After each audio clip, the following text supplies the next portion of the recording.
And welcome back, everybody, to another episode of Benched with Bubba, episode 107. Going to talk some fantasy baseball tonight. And in order to do so, I'm joined by a special guest. You can find him on Twitter at PetrickFWO. You can find him and his cohorts doing a Fantrax podcast every week talking fantasy baseball. Pat D, how are we doing, man? I'm good, man. How's everything going? Thanks so much for having me. I appreciate it. It's good. It's good to talk some baseball. I sadly admitted on my last podcast that I'm having to talk a little football now because that's the time of year it is, and I do play football, so I enjoy it. But baseball is always my passion, so I much more prefer these podcasts, even though I do them all because that's what we do. But yeah, thanks for joining me. I'm looking forward to this quite a bit. I'll ask you some fun questions actually first.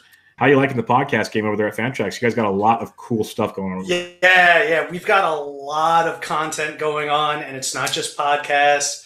It's articles, and we're all over the map. We got guys doing pro football. We got guys doing college football. We've got an excellent basketball podcast as well. We're all over the map, and we've got a lot of great content. You guys should come check it out. My podcast, Fantasy World Order, is probably the lower end of the spectrum. But, we're hanging in there. We try to give you guys some good stuff. And the one thing I tell everybody is it doesn't matter what level you think you're at, as long as you're consistent, you'll build a following, and that's all that matters, and that's what you guys do. And you do it very, very well. So thank you. That is all that matters. We can't all have the Rob Silvers of the world and everything on our shows. Just it doesn't work in our favor that way sometimes. But the other question I wanted to ask you, and it came to me about an hour ago, I massively appreciate the FWO. I massively appreciate the gift you sent out earlier of the New World Order. Are you an old school wrestling fan? Or are you old school and new school? Because obviously, for those that don't understand, FWO is a thing off of NWO. What are you in the wrestling spectrum of things? I am both an old school and a current fan. Like most pro wrestling fans, I have had down times before, but I'm back in. I watch Raw pretty much every week, and the NWO is just it was the peak of wrestling for me. So. Yeah, that myself and Nick, my co-host, are big time wrestling guys. Joe, not really, but he's along for the ride. So, I love it because I was hardcore into it as I grew up, all the way till I guess I stopped maybe into high school, early college. But NWO was big. I remember having the cut off sleeve NWO shirt, but with the red NWO, like the Wolf Pack. I was all in on that stuff. I keep telling myself I want to watch the new stuff, and I'll peek at it once in a while, and I just haven't gone all in yet. Is it worth going all in on this? Because it's not the same. Like I watched the Raw Anniversary Edition, and I had flashbacks to my youth. Yeah, it's pretty lean right now. I mean, in-ring quality is very, very high. The matches are great. The promos are not as good. The storytelling is not as good. It's not a great time to get back into it, I think, at this point. A few years ago, when Daniel Bryan and CM Punk were having their rises, I would have told you, yeah, it's pretty good. But it's sort of in a lull right now, in my opinion. Okay, well, I'll hold out hope it comes back because I did enjoy it quite a bit. And I love UFC. I love all that kind of stuff. So I can definitely appreciate it. But let's talk some fantasy baseball. Yeah, now that we got to know you a little bit more and talk a little bit, let's talk some fantasy baseball. And before we get into some player analysis and whatnot, we're about 95, 100 games into the season, depending on your team. So we're definitely over the halfway point, but in theory, it's the second half of the season. And the crappy thing about baseball, especially if in a roto league or something, there's a good chance if you have a chance or you don't. And if you in that middle ground, well, it's up to you to make it happen. How do you approach the second half of a season? Let's start out first. Say you're in the lead and you want to hold that lead. Do you go bottom feeding on some guys on the bottom of the standings? Are you aggressive in the waiver? How do you approach your team to stay on top? Yeah, I think the first thing is exactly what you pointed out, which is this is all about context. Context is king right here. You're looking at your format. You're looking at your place in the standings. I mean, if it's a different strategy when you go from roto to head-to-head categories to head-to-head points. You know, if you've got playoffs, if you don't have playoffs, things change across the formats. But generally speaking, if I'm in a position where I've gotten myself an advantage, if I'm towards the top of the standings, I'm certainly looking at the bigger names, but I'm not looking to shake the foundation of my team. The team has put itself together, in theory, has produced at this point, and provided there are no, anomalies in there or severe regression candidates, I think that you might do more damage if you make a big move than, actually add to the foundation that you've developed. Now, with respect to identifying regression candidates, I've sort of developed this exercise where right around this time of year, around the All-Star break, where there's not really, anything sports-wise, I will put into a spreadsheet my guys' statistical lines. All my players, I'll put them in random order. I'll step away from it for 24 hours to, try and separate myself from it. And then I'll go back and I'll look at it and try and identify my regression candidates, the guys that maybe I do want to sell high on. And I think that that's a useful exercise, because if you just put the lines in without the names, you're sort of giving yourself a blind resume to look at, and you're separating yourself from what the player has done. I mean, we all are guilty of this. We all have players that produce for us. We draw attachments to them, and then fair to really judge them fairly. Like we can't separate ourselves from what they've done for us. I mean, for instance, I picked up Matt Kemp in my home league early on this year. He's had an excellent first half, and unexpectedly hit well over 300, 15 bombs, tons of RBIs, etc. And while I don't expect him to fall off completely, I mean, he's sporting a 390 something BABIP, I believe, at this point. And that's going to come down. And then you have the injury risk element that comes inherent in Matt Kemp. So I think that's a useful strategy and a useful tool for identifying regression candidates and maybe guys that you do want to move on from. But I'm more focused on shoring up the bottom of my roster because I think the depth is important, and it's easier to acquire depth. Yeah, I agree with that. Say roto, or you can even do it head-to-head points in theory. Are you maybe willing to, since we have less of a season to go, sell kind of a bigger name guy, a guy is still going to be very good, to really fill the need of say you need saves or steals, which usually you don't try to trade for, but if you can go get a guy that's going to get you a bunch of that in these last couple of months, would you sell a guy that is going to be consistently good in like 4 categories, but you're locked up in those 4 categories? Is that another approach you can take, kind of analyzing this set of the season? I think that's a roto-specific strategy. I mean, for instance, lots of points leagues don't value steals that highly. I know that I'm in one that doesn't really value it at all, and that's an odds-and-based league, the Fangraphs scoring system. But I mean, I think you can do that. But again, context is king. Where are you in that specific category standings? And where are you in the other categories? And can you afford to lose a 4-category contributor and not take a huge hit to acquire, D. Gordon or some other steal source? D. Gordon might not be the best example because he'll help you in runs, he'll help you in batting average. But you understand the point. It's more about, is there a ground for me to actually gain? I mean, if I can only climb so high in the standings with 60 games of a D. Gordon caliber stolen base source, is that going to be worth the gain for the potential loss? And I'm glad you said that, because that's kind of the big factor is people to see D. Gordon, Billy Hamilton, whatever, stolen base guy, and they don't break down to okay, he's got 40 games left. How many steals is that really going to get me? Like, is that really going to be the difference in where we're going? Where in reality, the first thing they think of is, I'm getting a stolen base guy. You really got to break it down, like you said, context of where it's going. let's take it a different angle now where it gets a little more fun, because I'm imagining you've been in many leagues like this, and I can't stand it, and I'm guessing you probably don't appreciate it either. Teams that tank and then they just disappear because it's football season, and then it really, really helps the guys up top out, and it makes it harder to catch them. If you're a bottom feeder, how do you approach this part of the year so you don't completely ruin it for everybody else, but you're probably not 100% committed?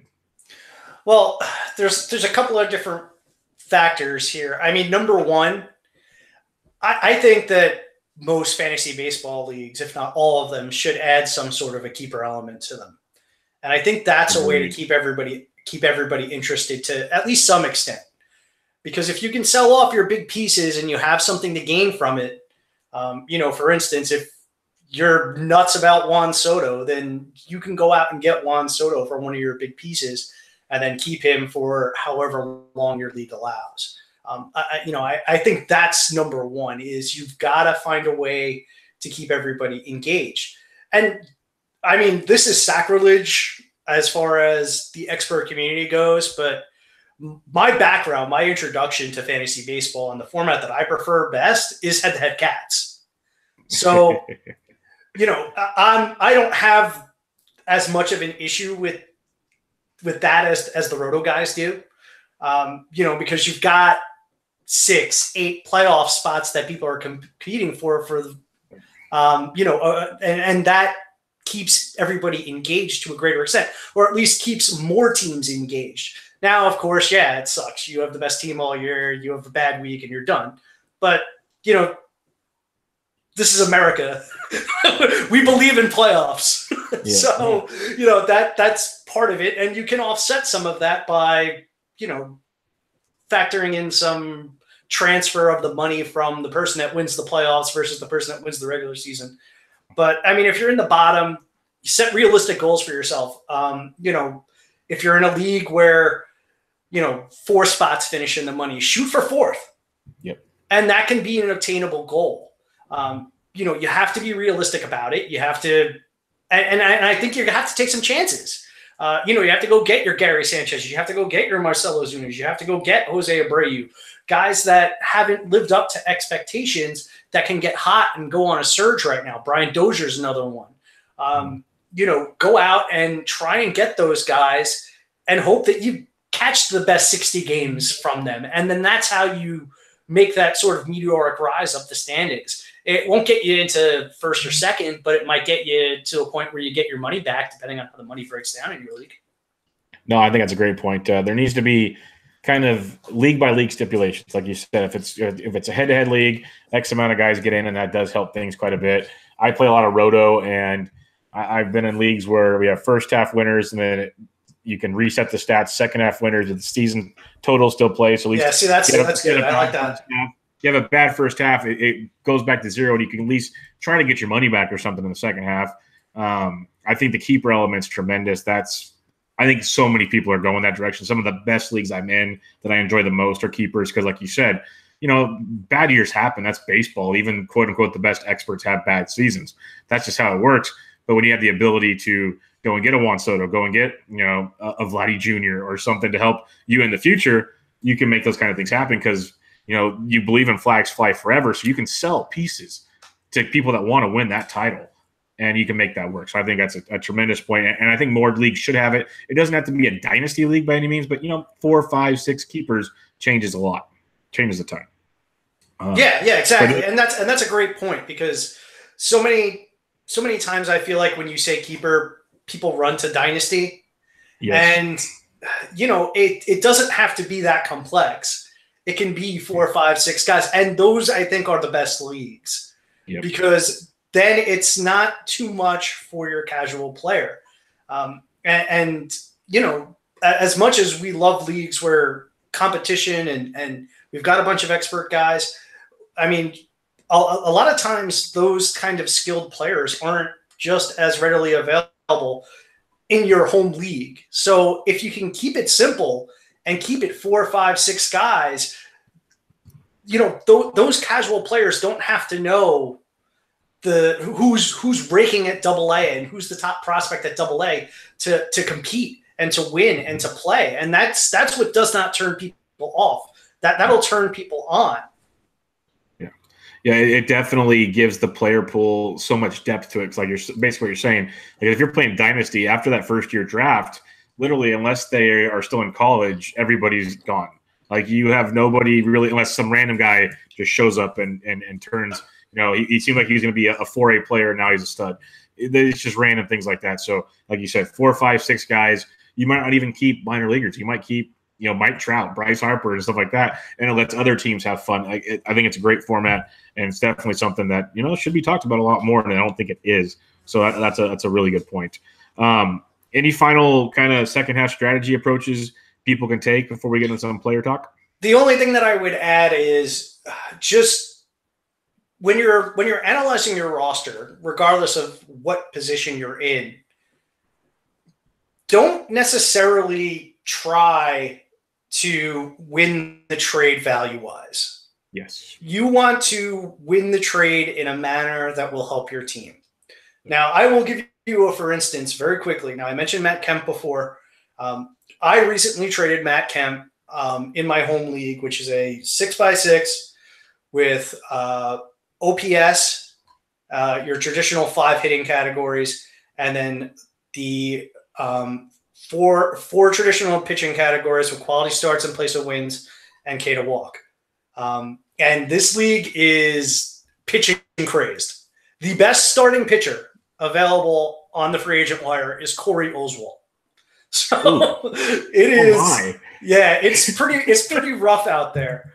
So how deep's this league? It's a 12-teamer with 27 spots. Okay. And in weekly innings limit that basically forces you to start at least 6 pitchers.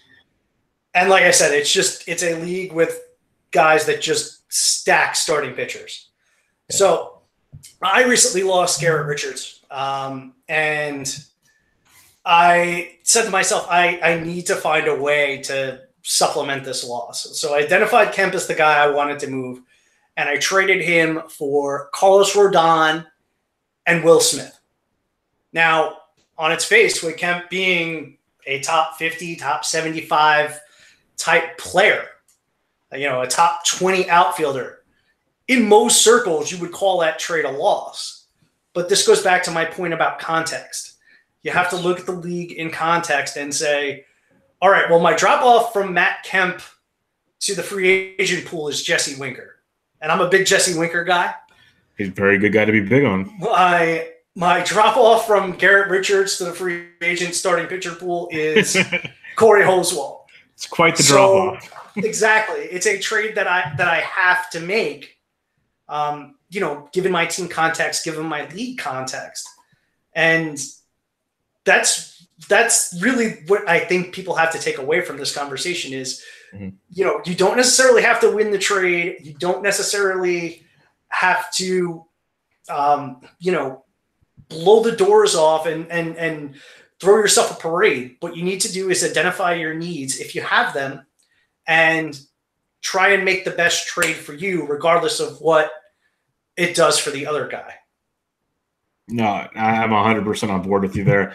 That's the thing. Like we've seen in TGFBI, I believe a Mike Trout or one of the big dogs up there got traded for like a Corey Kluber and another starting pitcher. Like you have to do what you need in your team for your context. And it almost goes back to the very beginning thing you said about you do the blind resume.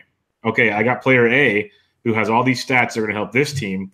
I want player like C and E from the other team to help me over here. I don't even care what the names are because this is what's going to help me in the grand scheme of things. And that's kind of what you need to look at more so than just, hey, yes, Mike Trout's great. And if this isn't a keeper league, might be the move you have to make. Just the way it works. He's done enough at this point. Yeah. He's pretty much locked you up in a lot of categories, or he should have by now. So, and what he's going to do from here on out is pretty much just icing on the cake. So definitely something we can look at there. Excuse me. Let's talk about some players, though. And these are some players that might be on your waiver wire, maybe not in the league you were just talking about, Pat, but definitely some players that have kind of been hot the last few weeks heading into the All-Star break. Hopefully the layoff didn't kill them. But it's some players coming into the year most people were high on, some maybe not. But we'll kick it off with Gregory Polanco, a guy many people thought this was the year he was going to do it. And man, did he start out horrible. $198 average in March, April, 232 in May. But he really got it going in June and July. He's hit 8 home runs in June and July. He's driven in 26 runs, absolutely crushing the baseball again.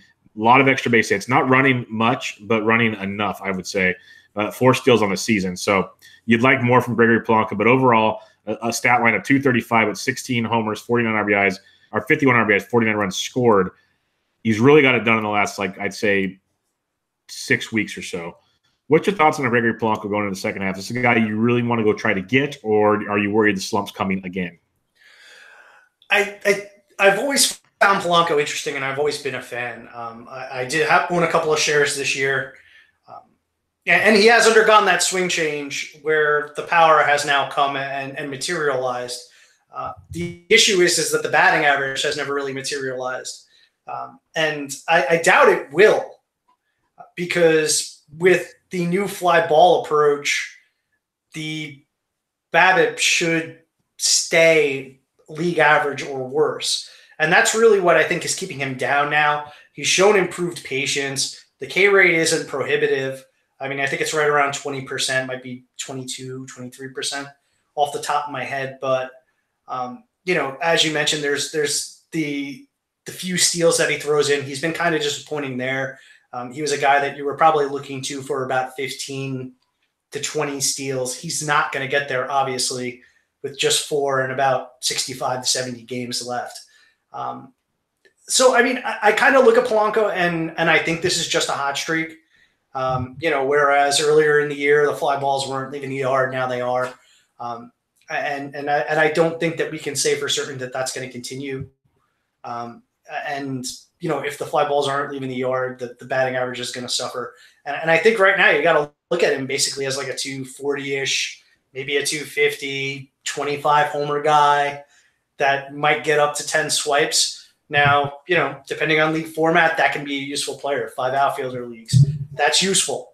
A format where you're talking 16, 15, 16 teams, that's a useful player.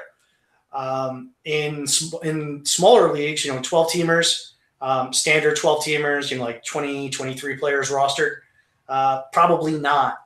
And I think in those formats in particular, I would take a pass.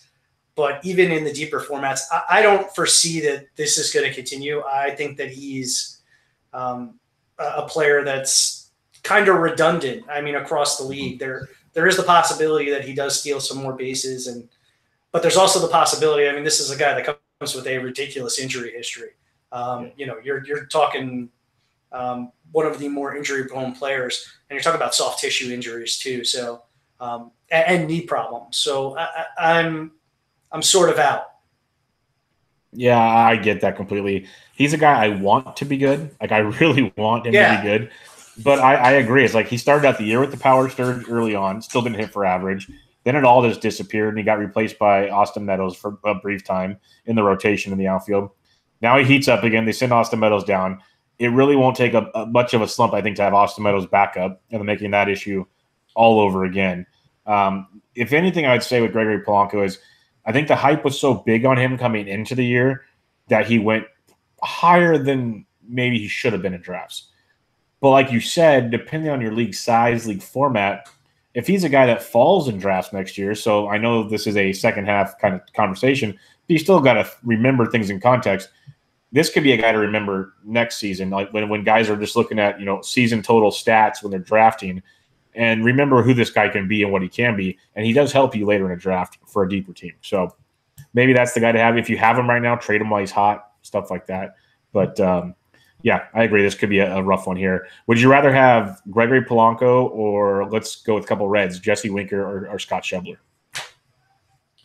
Okay. Well, Schebler just went on the DL today with a AC sprain in his shoulder. So cancel that one. Yeah, cancel that one out. I'd rather have Polanco. We're talking standard 5x5. Yeah, standard 5x5. You know what? Give me Winker at this point. I think that Jesse Winker has got a little bit more power upside than people give him credit for. And I'm sorry to make this about Jesse Winker, but no, it's fine. it's just the way that we're going. He's a player that's, I think, is evolving. He's beginning to shift his swing a little bit more towards the power end in terms of line drives and fly balls.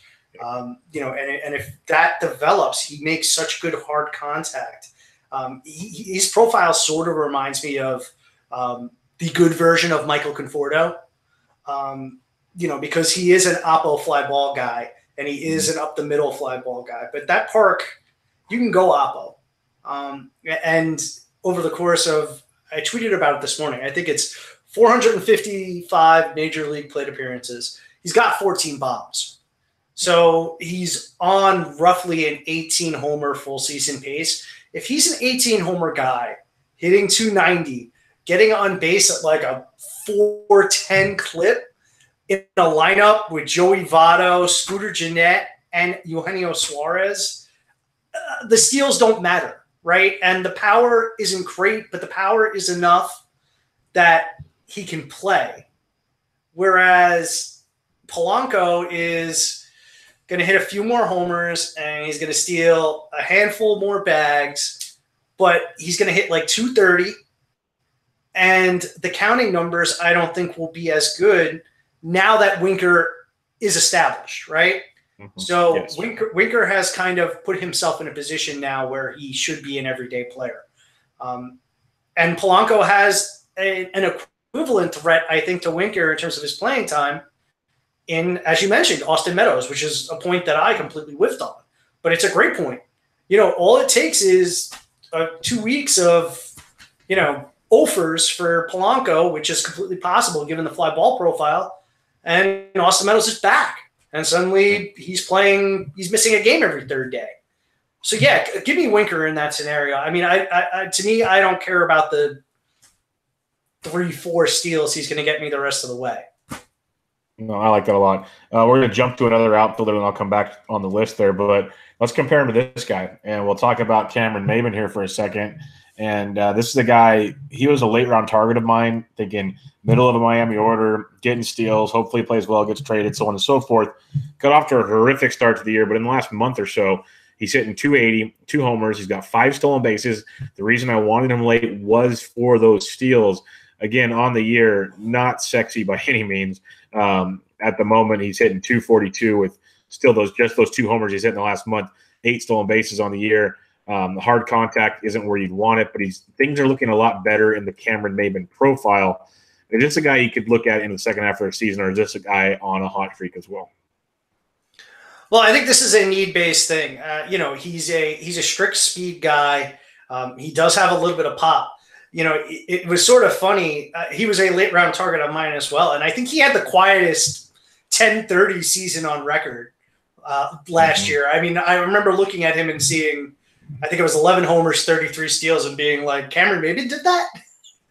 and it was of course something like 500 plate appearances. It wasn't even a full season. Hitting 230 with a 320 OBP too. Yes. Yeah, well, that's just it. I mean, like he's crazy. He's a guy that has never really hit for a high average for whatever reason. I've never really been able to figure that out because he's on the ground a lot, but he's extremely fast. You would think that the BABIP would be higher, but it just has never really materialized for Maybin over the course of a full season due to either injuries or just inconsistencies at the plate. But he does take a walk. He walks at like a 10% clip. My concern is, he's a player that got traded last year, and he's useful enough on the base paths that he's one of those fourth outfielder types that teams target for, pinch running situations during the postseason. So he might get traded into a role where he just doesn't have the playing time. But I mean, being concerned about that might be a fool's errand because he's free. You can pretty much get him anywhere. So I do like the buy because he's the type of player, for those speed starved in roto leagues, this is a guy that can steal 10, 12 bases in a month, realistically. I mean, if he gets hot, And given his team context, I mean, Miami's bad. They're not going to tell him to stop running. So if he gets on base at a good clip during the course of a month, it's very possible he can give you 10 to 12 steals. And, if he's hot, he's not going to hurt you in batting average. Yeah, the counting stats will suffer a little bit, but you have to take the give and take. Yeah, I dig that quite a bit. Let's talk about another outfielder that everyone talked going into the year. Anaheim lowered their fences, and no one's going to benefit more than Cole Calhoun. Well, he benefited so much he got sent to the minors for a bit, and he was extremely disappointed. If you look at his season totals, we're talking about a guy with a .190 batting average with 9 homers, 31 runs scored, 26 RBIs. But in the last month, he's hitting .274 with 8 of those 9 home runs. He scored 17 runs. He leads off a lot against right-handed pitching. Maybe Cole Calhoun is figuring things out. Is Cole Calhoun a guy that kind of comes back onto the radar? Because a lot of people were talking about him, maybe even more so than Cameron Maben early in draft season about, late round targets. What's your thoughts on the Cole Calhoun in the stretch run? Yeah, this was my my volume safe outfielder in the Great Fantasy Baseball Invitational. And, I was thinking 250, 260, 20 bombs, good counting. Nope. Wrong. But he's really picked it up. He got sent down. I actually thought it was with an injury. I thought he had suffered an oblique. And you're right. Yeah. And then so, he spent time rehabbing. You're right. Yeah. So he spent the time rehabbing. He's come back, and since he's come back, he's been very good. Now, I don't think it's all attributable to the injury. His batted ball profile was a complete mess early in the year. High soft contact, tons of grounders. And he's completely flipped it since then. Since coming back, he's shifted more towards fly balls, more towards line drives, which has allowed him to take advantage, I think, of that shorter porch in Anaheim at this point. At least over the course of the last month. Now, it's not all rosy. You mentioned 274 still comes with the 250 BABIP, so he hasn't solved his BABIP problems. And the issue with the BABIP is he's getting eaten up by the shift. His ground balls are just I think he's hitting like 130 on ground balls. It's some sort of extreme number, and it's all due to the shift. He's just every time he hits a ground ball, it's an out. So I don't know that the batting average is going to get back or that you could project him going forward to like a normal 260, 265 that you would expect from him based on his track record. I think he's a 235, 240 guy. I am willing to give him a few more homers. I am willing to give him a little increase in power going forward because of the ballpark and because of the approach change that we've seen over the last month. I'm willing to buy that maybe he can keep that up. But even then, I mean, you pace him out. He's a 25 homer guy with 60 games left, 70 games left. You're talking 10 to 12 homers and, like a 230, 240 average. He's probably going to have pretty decent counting because they do seem to like him against right-handed pitching at the top of the lineup, which is a nice plus. I think he's kind of similar to Gregory Polanco, to be honest, at this point in terms of how I view them. And I think that Calhoun is – well, I don't think this. I know this. Calhoun is definitely the cheaper option. Yeah. So to me, I think I'd rather have Calhoun. But that said, I do think that Calhoun does have the higher – or the lower performance floor. Like Calhoun could hit 200, 190 the rest of the way just based upon his struggles against the shift because he hasn't shown he can beat it. No, that's a massive problem for sure. And the good thing about Calhoun, though, is like you said, the lower cost and everything. He's probably available on many waiver wires out there where Gregory Polanco is not. So yeah, I was able to get him back in the Great Fantasy Baseball Invitational. Nice. So, nice. Yeah, I did get some of the good stuff that's come. So I didn't eat the 170 and not get the recent power surge. So well, that's good. That's good because I gave up on Matt Carpenter and I cry every day. So it's okay. That's a whole other story for another day.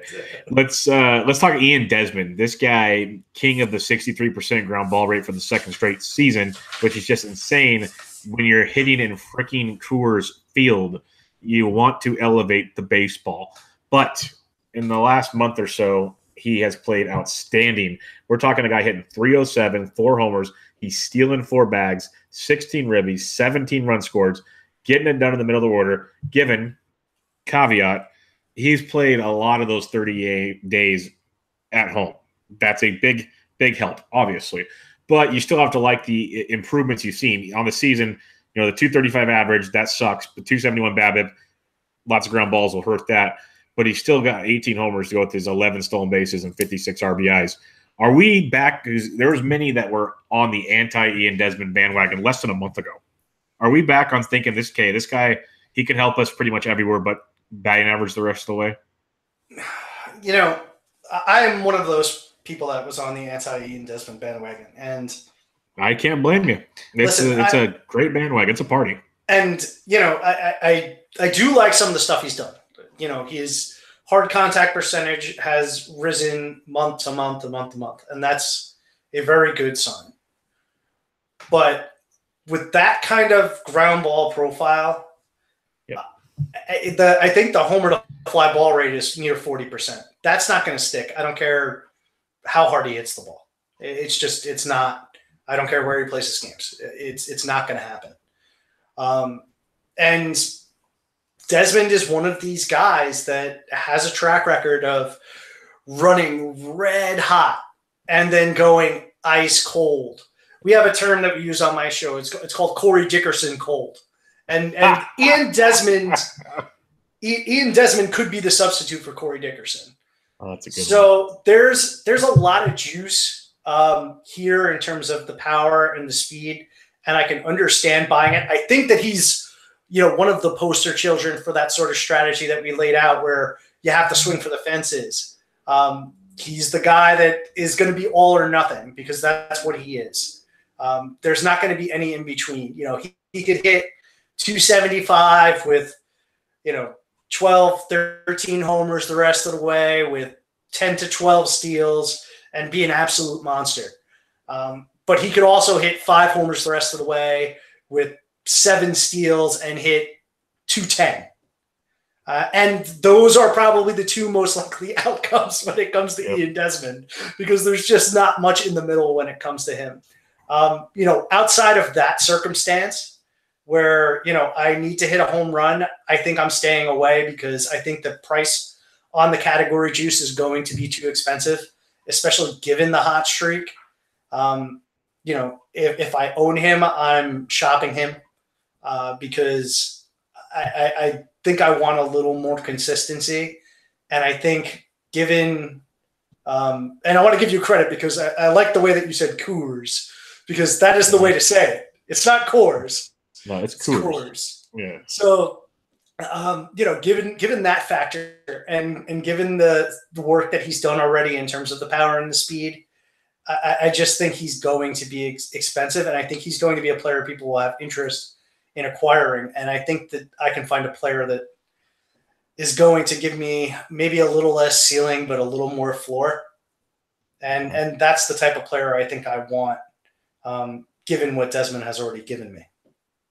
I think I know the answer here, and I'm already on one side of this, but let's just have a little hypothetical. Would you rather have Ian Desmond or CJ Cron the rest of the way? Desmond, because Desmond's going to provide me with the speed. I think Cron is equally streaky. So I'll take the speed, and Cron. I do like what Cron has done this year. I do like that he's received the full-time playing time in Tampa, and I do think that he's a little bit better than people gave him credit for. But I'd still take Desmond. Okay, yeah, because it's hard to find that first baseman with the speed prowess he brings, but. Yeah, it'll be really interesting to see how he does the rest of the way. Can I give you one? I'm curious. Sure. Fire away. Would you rather have Ian Desmond or Eric Hosmer? Desmond. I hate Eric Hosmer with a passion. Yeah, I hate Eric Hosmer with a passion. Honestly, if there's anyone that could hit more ground balls and get paid more money than Ian Desmond, it is Eric Hosmer. So, yes. I can go on a tangent about the worst signings in baseball in the recent years, and that's one of them. Yeah, talk about the Padres. I thought they had such great things going for them, and they do that. Yeah. Yeah, but he's got such grit. He's a winner. He's a team leader in the clubhouse leader right there, guys. You just paid. I can give motivational speeches for a lot less money than that if that's what you need. Trust me, I'll break stuff over my head, whatever you want. Like seriously, it's crazy. And you know what the other thing is about that signing that drives me up the wall is now they've had to move Will Myers back to the outfield, and he's proven that he can't stay healthy. I was about to say, hello, Potters. How many DL stints already? Like us idiots that sit in our desk all day could have told you this is a bad idea. Yeah, it's pretty fantastic that they went out and they paid this guy all this money and displaced their best player, who is injury prone and now has spent most of the year on the DL. And they have so many outfielders and a few corner infielders in the minors that'll be up in this year, next year, the year after. Like you literally just screwed yourself. Yeah, I mean they moved Naylor to the outfield, and Naylor has no business playing the outfield. Naylor is my size. We don't play the outfield. This is very simple. You just don't put us in the outfield. Okay, let's talk about another outfielder though. For my San Francisco Giants, a guy I thought should have been starting since opening day over Austin Jackson. Agreed. Finally got the nod. Steven Duggar. This kid is good, and obviously he's had some really good games. He's had a couple quiet games. He's a rookie. He's going to have a lot of that throughout the next couple months. But what he can bring to the table, he still has no homers and no stolen bases on the year. He has some pop, not a ton, but he does have some wheels. And he's already scored 6 runs, 4 RBIs in 6 games played, hitting .286. A lot of gap power, which plays phenomenally in AT&T Park. Is this a guy you look into? He's probably available on all waiver wires unless you're in the deepest of leagues right now. Is this a guy you kind of look at for your second half run? Yeah, I mean, he is a deeper league type, definitely. And as you mentioned, he's got some power, he's got speed, but he's also got swing and miss despite a good eye. I might be more interested if he wasn't in San Francisco. Yeah. The middling power is going to play down from the left side there. The average is going to be rough because the contact issues are in the zone. It's not a case where the patience can save him. His O-swing percentage is pretty good. Longer term, I think he's going to need an adjustment to the swing to play full-time. I think he might be more of a fourth outfielder type long term, or his defense is going to have to play up a couple of ticks. But rest of in terms of like what I would expect over the course of a full season, I see him as like a 10 homer, 25 steal type, and 235-ish batting average. But he can make up for it in OBP leagues. I think his OBP would be right around 330, 335. I think he's a useful player. I think that he's sort of similar to Dustin Fowler. I like Dustin Fowler a little better, but I think that that's kind of the profile that you're looking at when it comes to Duggar. That's a great comp. I'm huge on Dustin Fowler. He's a guy that another one should have been starting from the end of the season, but that's another story for another day. And the thing I like about Duggar a lot is his defense is very good, and that's going to keep him in the lineups. Like you mentioned, the OBP, it's going to keep him leading off. Surprisingly, I don't have the exact numbers in front of me at the moment, but the Giants have actually scored more runs at home this year than on the road. They're averaging like 4 to 5 runs a game at home right now, which is ridiculous. So he really fits in well leading off for them right now. It's small sample, but he's been hitting lefties in his early going, just like he's hitting righties. Tons of swing and miss, like you said. It's almost like, though, would you rather, because, the power and speed we're still trying to figure out with him, would you rather take the discount on a Steven Duggar than gamble on Gregory Polanco? In a vacuum, I want Polanco. Mm-hmm. How about next season? If you're drafting and you get Duggar a few rounds later, I still think the answer is Polanco. But if I need the speed, I think that's an example of the sort of deal that I might make to try and get the speed, because I can probably get trading Polanco. I can probably get Duggar and another piece or an upgrade someplace else and still get, an advantage of 8 to, something like 8 to 10 stolen bases the rest of the way. I think he'll have over Polanco. And the fun part about that was just the silence alone just tells everybody that it's not as far apart as people think. And that's what makes it's fun to think about. And the bottom line, like you said, you mentioned a name, Dustin Fowler, I would take over both of them. But I think Dustin Fowler, once he gets the everyday role leading off for the A's, there's going to be some good things coming down the line for that kid. Yeah, I think I would actually take Fowler over Polanco at this point. I'm obviously pretty cooled on Polanco at this point. I mean, and I think you have to be, because I think if you have him, the fact that Meadows just got sent down is probably, and the fact that he's been so hot is probably your ideal opportunity to sell him. Yeah, I'd sell as fast as you could right now. Let's talk about Greg Bird, the novelty that is Greg Bird. Last year's draft season, darling, that fell apart, and everybody thought we are rebounding this season to Greg Bird yet again. And what's Greg Bird do? He finds the disabled list again. He is hitting 214 on the year.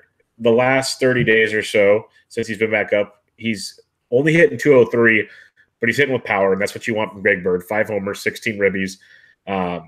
It's kind of an all-or-nothing thing. He's not going to hit for average, it looks like, unless it comes later on. He's not stealing bags. I'm still staying away from this guy, but his name is popping up everywhere right now. What's your thoughts on a guy like Greg Bird? I mean, I could tell from your tone that you're not a fan, and he burned me hard last year. Hard. I'm not a huge fan. I mean, I understand the theory. Lefty power bat, Yankee Stadium, Yankee lineup, very appealing. But there's 2 issues. One of which you hinted at is he can't stay healthy. And 2, I don't think the profile is special. No. You know, I just don't think he's ever going to go.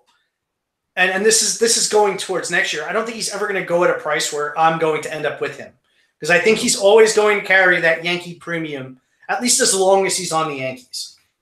I mean, 2 years in a row, we've seen him rise up draft boards and just become way too expensive. You know, and with respect to the second point, he's a low average, high power bat at first base. He's got some swing and miss, and the swing is geared towards fly balls. And this isn't Matt Olson where, you know, the fly balls are stung. These are towering fly balls that are going to produce a poor BABIP. So you've got, you know, a 25 to 30% strikeout rate. You've got low BABIP fly balls. He's never going to hit for a decent average. So yeah, there is a world where Greg Bird stays healthy for most of the year and hits 35 to 40 homers and hits 235, 240. But you're banking on something that hasn't happened yet, and you're banking on a guy's health that has never been able to stay healthy. So I'm not a fan. I think that there are better options, even in this current atmosphere where first base has been a very disappointing position. It just seems to me the one thing that is the advantage of Greg Bird is that on this sort of hot streak, he regains his value very quickly because of his situation. Yep. So if I did have him, which I don't, I would try and sell him now because, again, people have stars in their eyes. They're seeing him hit, you know, 6th in that lineup or sometimes cleanup. And you got Judge, you got Stanton, you got Sanchez on his way back. Gregorius is having a great year. Hicks is having a blow-up year. You know, you've got all of these excellent bats. Gleyber Torres is going to come back, and Dehar's hitting. It's a very attractive situation. So as the power starts to come, people start to be able to dream on it, and you might be able to get something actually pretty decent for him just based upon what's around him. And then you not only get out from under the batting average risk, but you get out from under the injury risk as well. Yeah, second half-wise, this guy could bring you a return that you should not be getting, so take advantage of that you can. You mentioned name value situation alone. He's 81% owned in Fantrax leagues. For a guy with production like that, tells you exactly what you need to know there. He really is nothing special in that regards. Here's a player comp for you, and it's not this season alone, but just in general. Greg Bird might be our next Adam Dunn. See, I think that's kind of insulting to Adam Dunn. I like that. I do. I love the big donkey. I loved Adam Dunn. And again, Adam Dunn was a guy that Yeah, last few years, multiple 40 homer seasons. And he stole a few bases here and there too. Greg Bird's never going to do that. True. Yeah, Bird might have a season where, but even Adam Dunn had a season where he hit 270 or 268. True. I don't know that we're ever going to see Greg Bird do that. True. My apologies to the big donkey. My apologies. It was the only thing that came to mind at the moment.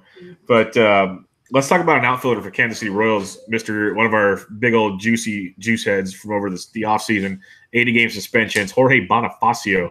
He's back. He had an okay, introductory to Kansas City last season, hitting about 255 with 17 homers. He's pretty much been a 17 to 20 homer guy the last few years from the minors and the bigs.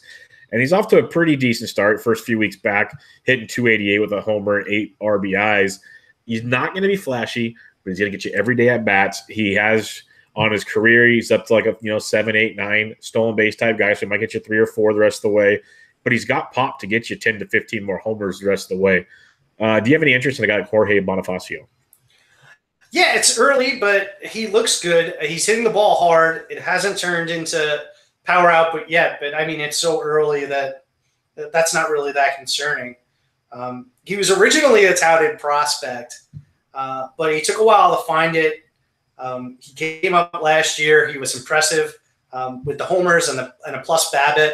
He looks like he's going to be a plus BABIP guy, which is good because he's got a little swing and miss to his game. Not terrible, but he's going to float in the mid to upper 20s.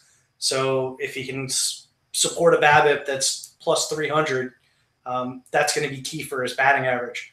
And that's especially important because he's not a player that I think is going to hit 35 homers ever. So, if he's going to be a 25 homer guy, you want him to hit 260, 270.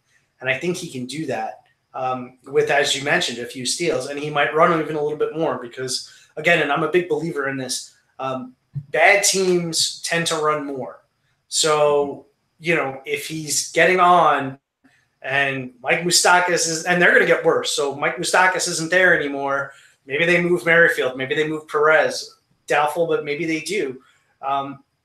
Even if they're there, he might run a little bit more than you expect just because what's to stop him? Kansas City doesn't need to win games. So they might give their guys the green light just to try to create some offense or even just some excitement.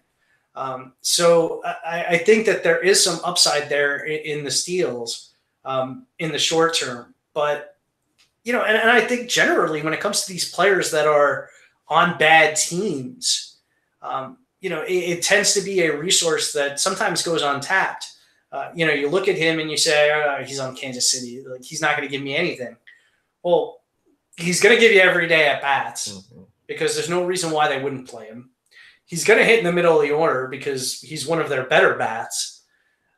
So, the volume should be pretty good. And to the extent there are RBI opportunities, he's going to be the guy that gets them. So I think that sometimes that sort of goes sight unforeseen. Yeah, if you need the counting stats and you need them, he's probably not your guy.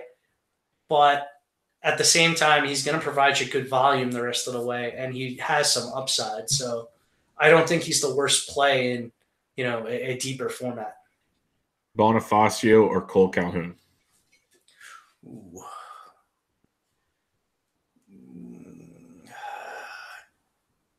Give me super tight.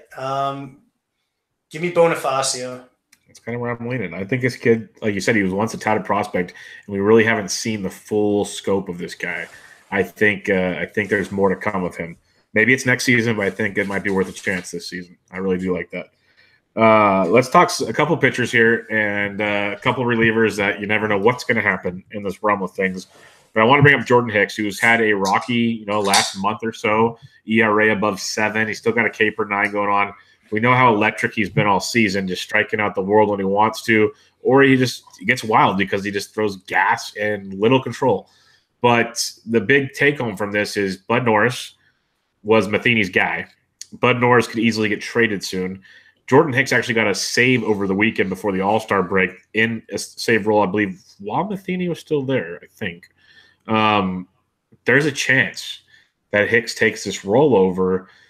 Are you willing to go grab him now and hold him and maybe take some off and on ratios if you need saves, or is this a guy you kind of just wait and see? I do not. I think he's actually a pretty good save spec for a couple of reasons. One, as you mentioned, Matheny is gone, and Norris was Matheny's guy. And two, he's a trade candidate. Norris is, and three, he's been banged up. So apparently there was some sort of arm issue over the weekend. He had a finger issue in the middle of last week. So, there hasn't been any kind of reports because we're over the All-Star break now. That's why Hicks picked up the save over the weekend, though. There was something with Norris's arm, and we haven't had anything come out since. So that makes you think it's not serious. But there's multiple paths here for Jordan Hicks to get the job. And given the reports that came out about Norris, and the fact that those reports came out and Matheny then got fired, it seemed like that might have been part of the Cardinals' thinking. Norris might be a guy that's a cancer in that clubhouse at this point, and they might be looking to move on from him. Hicks is sort of funny, though, moving it back to Hicks. A lot of the wildness was early in the season, and his results were good early in the season, despite the fact that he wasn't really striking anybody out and he was walking the world. The skills have done the reverse, and the results have done the reverse. Yep. Over the course of the last month or so, I believe he's striking out 12 per 9. Yep. His walks are down below 3 per 9, and his ERA is over 5. Yep. It's crazy. Yeah, he's more in the zone, and it's shocker. Pro ball players can hit a fastball. Yes, pro ball players can hit a fastball, but it's also the sort of wonky stuff that happens with relievers because you're over the course of like 30 days because you're taking a small sample of 30 days. And with relievers, your 30-day sample is like 12, 13 innings. So all it takes is a couple of blowups and boom, everything is exaggerated and blown up. And that's why it looks so bad. But the underlying skill growth is actually encouraging. I don't think he's a bad save spec. I don't think he's the best. But I do think that if the Cardinals don't get it together in the next 10 days, if they don't go on a little bit of a run here, Norris is going to be a ideal sell candidate, and then it would be Hicks that would get the job. Yeah, no doubt about it. I think people should be grabbing Hicks if he's still available. I think some leagues might be smart enough, and he might already be gone. So get him while you can. I'm not saying go trade for him by any means, but if he's available, he's worth a definite buy. Let's talk John Gray, the ace, or was the ace, or should be the ace. Maybe he still is the ace. We don't know, of the Colorado Rockies. He had a horrific start to the year. Currently has a 5.44 ERA, but he's got an 11.33 K per 9. You look at the FIPS and the xFIPS. He's one of the biggest, ERA minus FIP candidates or xFIP candidates in baseball. His numbers, peripheral-wise, are insane. So some credit bad luck, some credit other deeper stats. Who knows? But he got the call back up. 7 1/3 innings, 5 hits, 6 Ks, 1 earned basically, was outstanding in his one start, and that was in Colorado. So are we back on John Gray's fine? Was it one start? Because he's in his career has actually pitched a little better at home than on the road. So are we waiting and watching, or are we going for him right now? I'm okay with buying him. It's just a matter of to what level do I have to pay up for him. The skills are obviously great. He's got the swing and miss. He's got the control. The issue is that he's a bad BABIP guy, and he's always been a bad BABIP guy. And I don't think it's just cores. So he's a hittable pitcher in the worst park for hittable pitchers. So I don't think he's going to get down to his peripherals. I don't think he's going to get anywhere close to his peripherals. Over the course of however many innings he's going to have the rest of the way, we're talking maybe 65, 70 innings. Provided he stays up, 65, 70 innings, anything can happen. But, if I'm projecting John Gray going forward, I think I see him more as a pitcher with about a 4 ERA and a whip probably around 1.25. And that's a useful pitcher in today's game. Yeah. But it's not what his peripherals are. And I think because his peripherals are so good, you'll have a difficult time acquiring him for less than that. If you take another pitcher that would have a 4 ERA and a 1.25 whip, I'll just say Marco Gonzalez, right? Whether or not you believe that there's some regression there for him too, that's fine. But that sort of profile, if I have to pay beyond what I would have to pay for Marco Gonzalez for John Gray, I think I'm going to take the pass and try and place my chips someplace else. Because there's also the fact that John Gray is prone to these blowups. And he can sink you with those blowups. Very volatile. Yeah, that's what's terrifying about John Gray is he'll have these great starts, but then the blowups are disgusting, like destroy your week. Especially you were talking earlier, you're in head-to-head leagues, it'll ruin your week. Yeah, absolutely destroy you. And I'd rather have a guy like Marco Gonzalez because even when he gets hit around, it doesn't seem the blowups are there. I think there's a lot going on with him. Would you rather have John Gray or Jack Flaherty rest of the way? Jack Flaherty struggled the last few times out. Oh God, Jack Flaherty. I'm in love with Flaherty too, but there's people bouncing off the ship after the last few weeks. No, it's not even particularly close. I love that. I think Flaherty is like a top 30-ish starting pitcher. I probably have Gray somewhere around the 50s. Yeah, I think Flaherty is the real deal. I've been very impressed by him.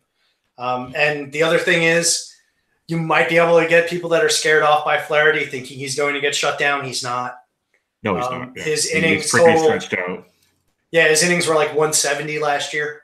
Yeah. So he's probably going the distance. What about one of the Baltimore guys, Dylan Bundy or Kevin Gossman? See, this is like the perfect comp, and this is probably why you went here. Volatile, because they're all volatile. Bundy doesn't have his slider; he's finished. Gossman decides he doesn't want to throw his splitter; he's finished. Give me Gray because he's on the better team. Yeah.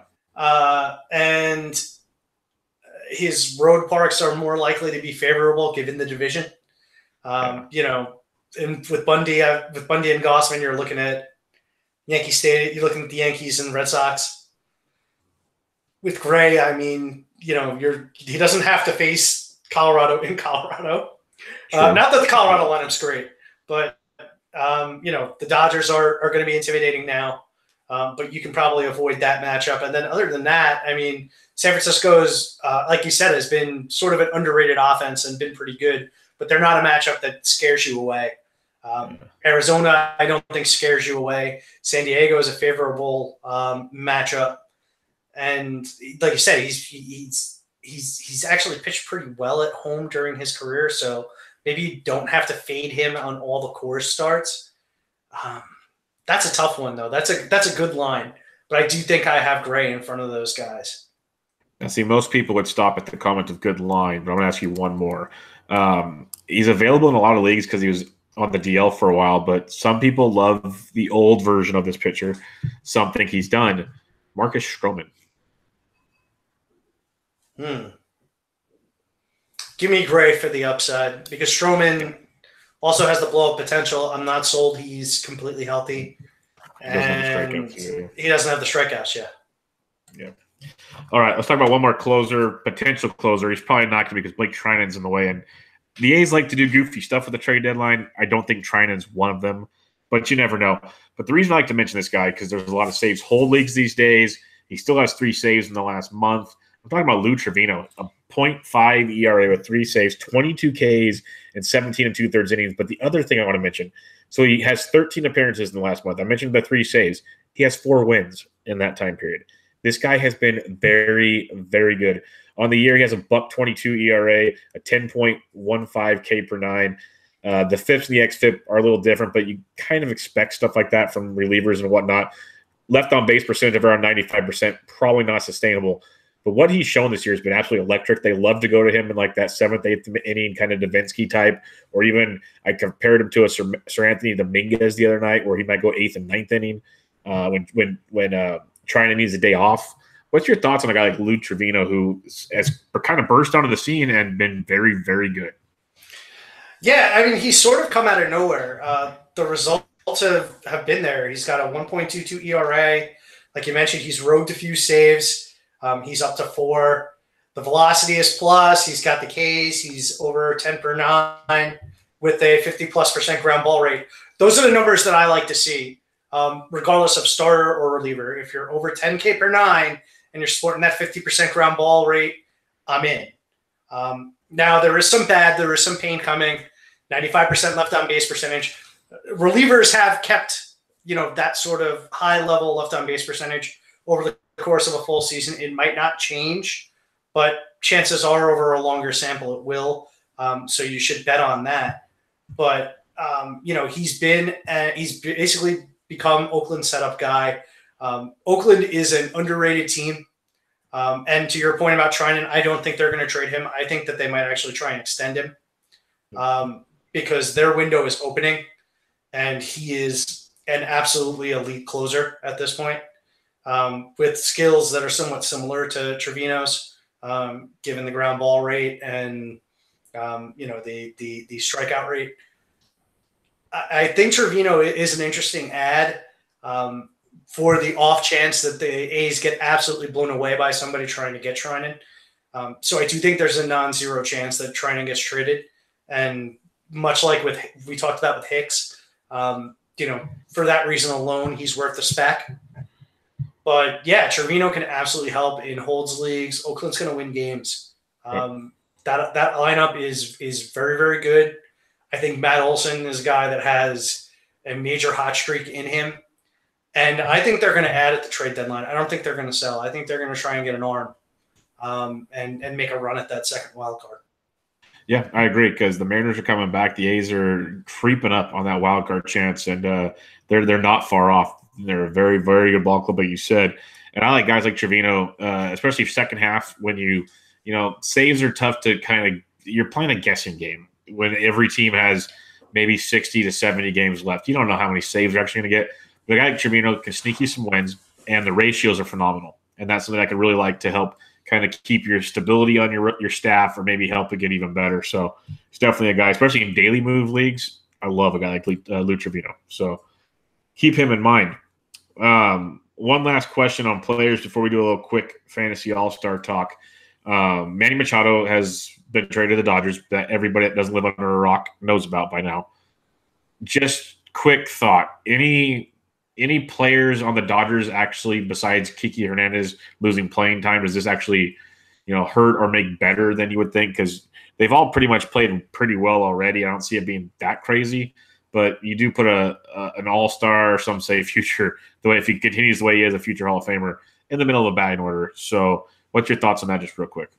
Well, I hate to make this the Matt Kemp show, but this is where I'm going to go back to. I mean, I think the logical development here in terms of how the Dodgers are going to situate their lineup is, in terms of their defense, is Turner's going to be at third, Machado's going to be at short because he's going to demand to play short. Taylor moves to second. Muncy goes to first. Bellinger goes to center or a corner. Jock goes to center or a corner. And Kemp is in the other corner. Now, where I'm going to go with this is Jock has been really good over the last month and a half. Now, we've certainly seen hot stretches from him before.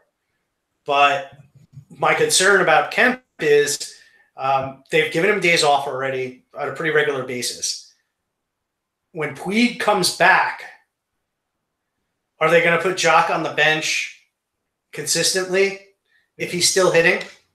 Or are they going to sort of run that four-man Pirates outfield with Bellinger playing pretty much every day, and Puig and Kemp and Jock sort of rotating in and out of the lineup? And that's my concern for Kemp, because I think he's the one that might be have the worst combination of value and downside in that scenario. Yeah, that's a great point. That's why I wanted to just bring it up real quick. Is some of these guys are playing great. Jock's had a great month to 2 months right now. But yeah, playing time can get affected here. As much as it makes the Dodgers, and I hate to say it, like a World Series contender in a big, big way. Their pitching still sucks, but that might just be the Giants in me coming out. But yeah, it's going to be bad. But that's a good point with Jock and that outfield situation. It could get really, really mucky out there with all the other bats in there. But that offense is going to be just crazy good, crazy good. All right, let's talk real quick. A little fantasy baseball all-star edition. We'll go back and forth. We'll do each position. Just give a name and a quick explanation on who you have, like a Twitter answer. We'll go back and forth and kind of compare and see who we got, because obviously there can be arguments for many players, and there's different ways you can make it, your argument count. But let's start out with the catcher's position. In the first half of the season, who is your fantasy baseball catcher? Yeah, I mean, overall, I tried to focus on value as opposed to necessarily the top end player. But my catcher is JT Realmuto, player that was going, in or around, I believe, like 120, 130 overall. He's really the only catcher that has come through and returned value that was being drafted in all formats. Yep, I love that call. And hopefully, for his sake and many others, he gets traded for his own good. But one that I didn't have, and we could mention him later, is Evan Gattis. His last few months has been crazy. But my guy, who I was laughed at before, like 2 months before the draft season, I had him as my number 4 catcher in my rankings. And he was like 12th overall at that point, ADP catcher-wise. He finished 4th or 5th, and this is Wilson Ramos of the Tampa Bay Rays. I was huge on him coming into the season, a healthy Wilson Ramos. And he's injured again now, of course, as I say this, but he's hitting 297 with 14 homers, and hopefully he might be traded here pretty soon, a contender. But the bat's legit, and I think he is a phenomenal guy that you got at a value, at least depending if you drafted earlier or later in the draft season. Let's talk first base. Who you got on the Fantasy All-Star Edition? Yeah, I'd be remiss if I didn't pick Jesus Aguilar here. This goes to show that if you dig deep enough, you can usually find hints of this stuff, though. I tweeted out earlier in the week.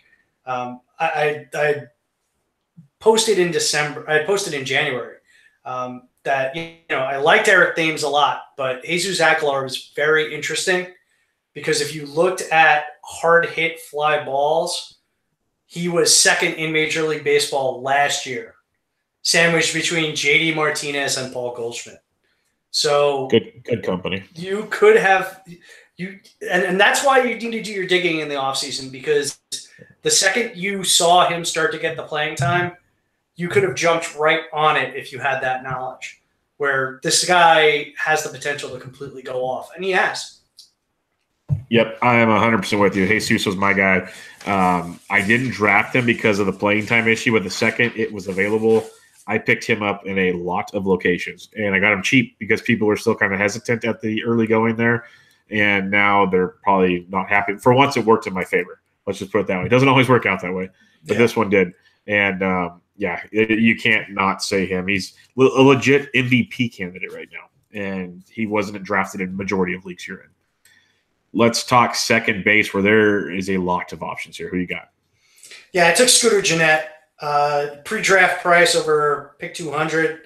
He's built on last year's breakout, and he's turned into one of the best hitters in the game with a rare combination of both power and elite batting average.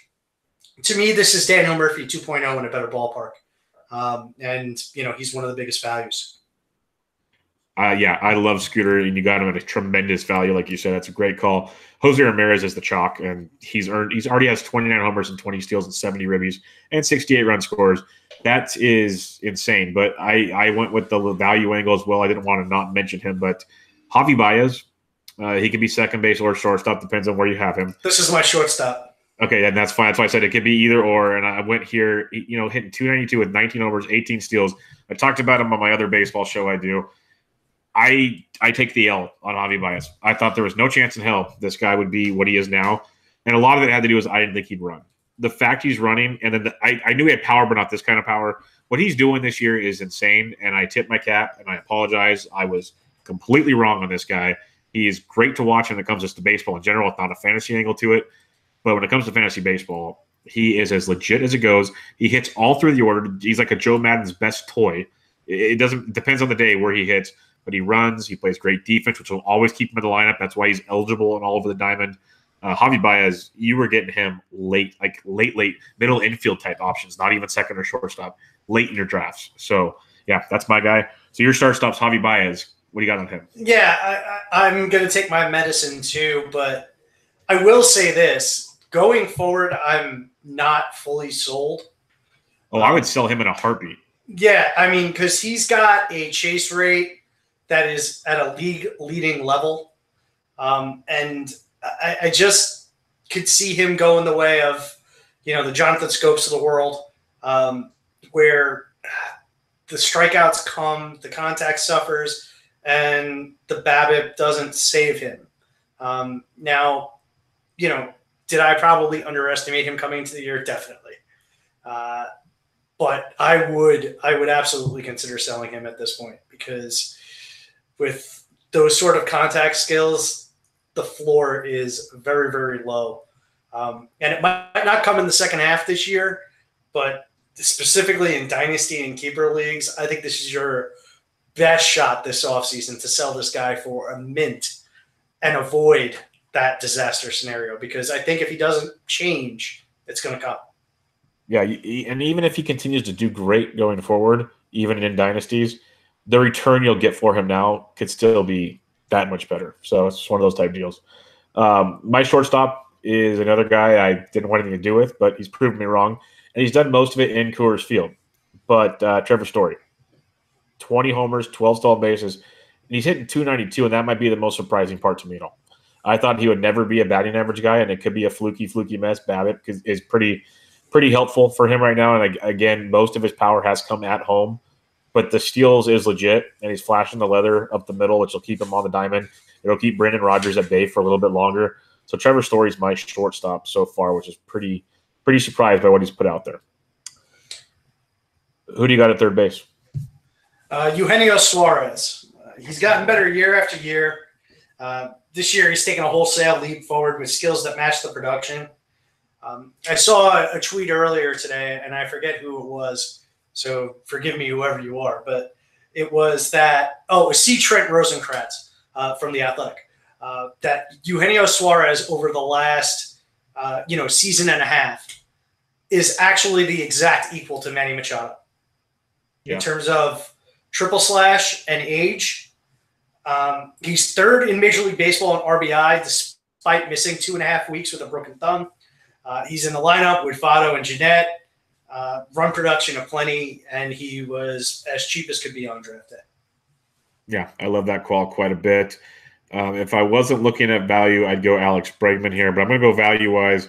Nicholas Castellanos, always underappreciated in my mind, hitting 305, 15 dingers on the year in a horrible lineup, in a okay ballpark to hit in, and he just continues to rake night in and night out. When you look at the overall peripherals when it comes to hard contact, line drive rate, fly ball rate, one of the best in baseball.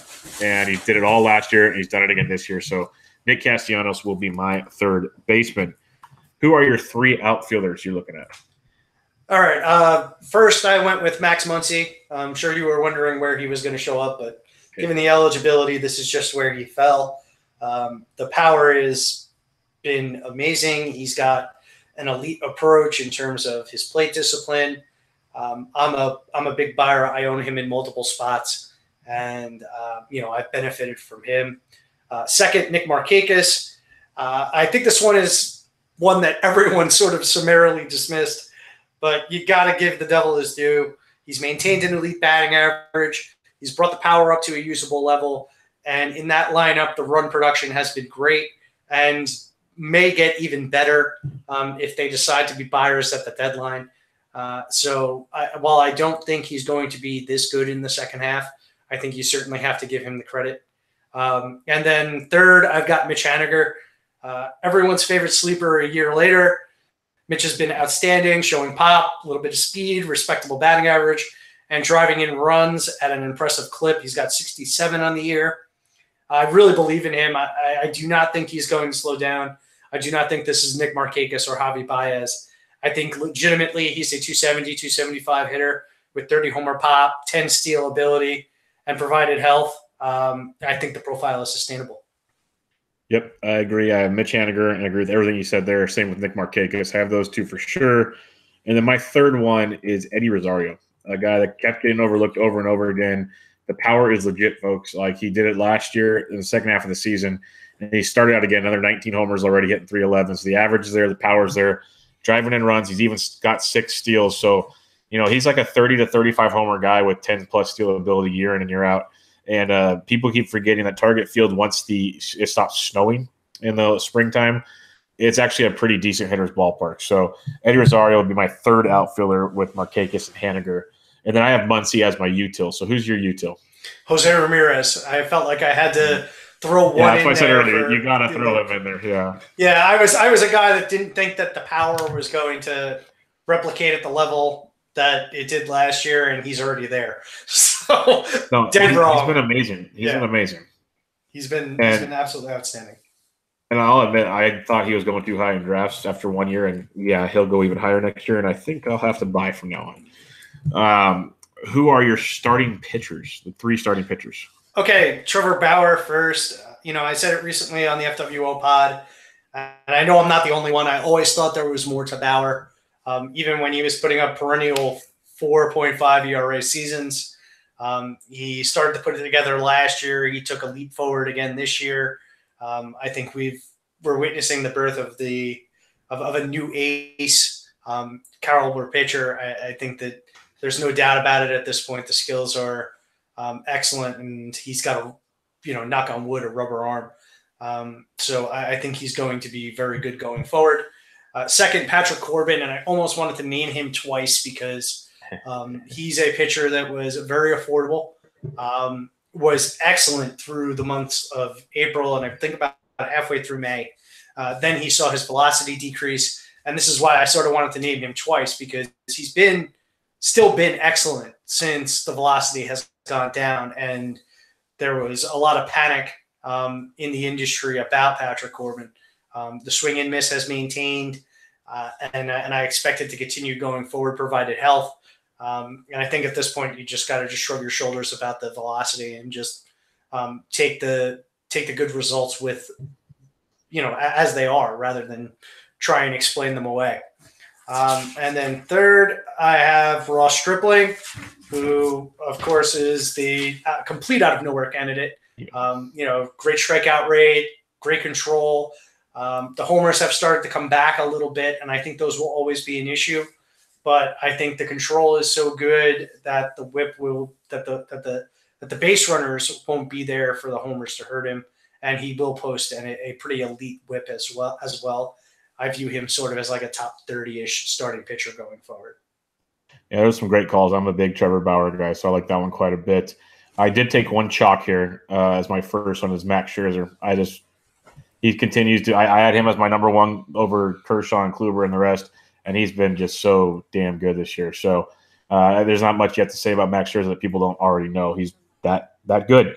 But other than that, Aaron Nola is a guy I was really, really high on this year. He started climbing up as more people talked about him, but he's led the hype. If it wasn't for Scherzer, he might be towards the top of your NL Cy Young rankings, and you're getting him as like a SP 15 to 20 range, somewhere around there in draft season. So I like me some Aaron Nola. He's definitely climbed up the list there as a top 5 fantasy starting pitcher, at least this season.